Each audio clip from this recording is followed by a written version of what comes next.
नमस्कार दोस्तों। आज मैं आप लोगों को सुनाने जा रहा हूँ एक कविता जो मैंने लिखा है ऐसे छात्र छात्राओं को ध्यान में रखकर जो अपने जीवन में काफी मेहनत करते हैं, कठिन परिश्रम करते हैं, संघर्ष करते हैं और एक दिन सफल होकर दिखाते हैं। साथ ही मेरी ये कविता उन लोगों पर व्यंग्य भी कसती है जो ऐसे छात्र छात्राओं की मेहनत का मजाक उड़ाते हैं। तो चलिए शुरू करते हैं कविता। कविता का शीर्षक है तो कुछ लोग कहने लगे कि वह पागल है। जब सालों तक उसने पढ़ने में समय बिताया था, खराब स्थिति थी उसके माँ बाप की, उसके बावजूद उन्होंने पढ़ाया था। पैसे नहीं होते थे नोटबुक के लिए उनके पास, लेकिन वो पढ़ रहा था।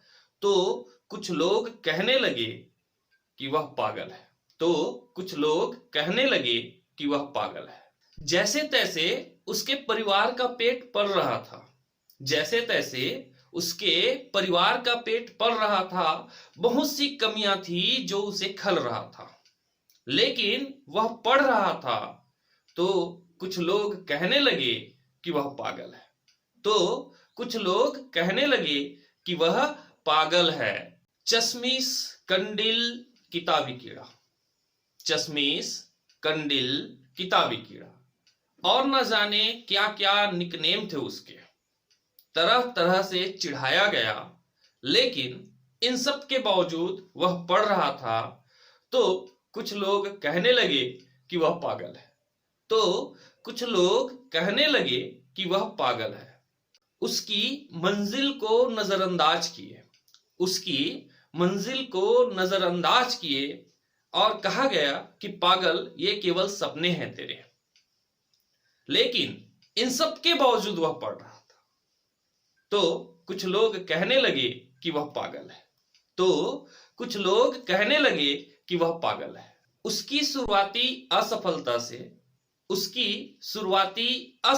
से उसकी मेहनत का अंदाजा लगाया गया। कहा गया कि तू क्या करेगा, उसे उसकी औकात दिखाया गया, लेकिन इन सब के बावजूद वह पढ़ रहा था।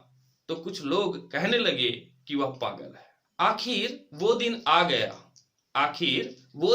गया जो थी मंजिल उसकी वो पा गया, अपनी औकात दिखा गया, मीडिया में वो छा गया। और फिर मीडिया की जुबान शुरू हुई तो नजरिया लोगों का बदला, आंखों में सम्मान छलका, रोल मॉडल लोगों ने बनाया, विश्वास उसके पागलपन में दिखाया। और जो लोग कहते थे कि वह पागल है, उन लोगों ने आगे बढ़कर उसे गले से लगाया, और जो लोग कहते थे कि पागल है, उन लोगों ने आगे बढ़कर उसे गले से लगाया। लेकिन उसके सीने में भी थोड़ा गम था, इसीलिए आवाज थोड़ा नम था। बड़े प्यार से कहा उसने उन लोगों को जो करते हैं मेहनत उन पर हंसा ना करो, सांप की तरह उन्हें डसा ना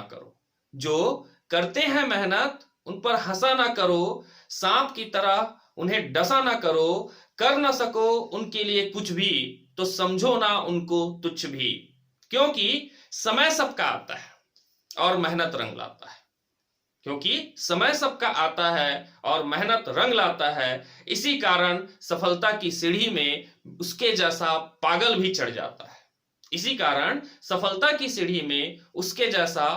भी चढ़ जाता है।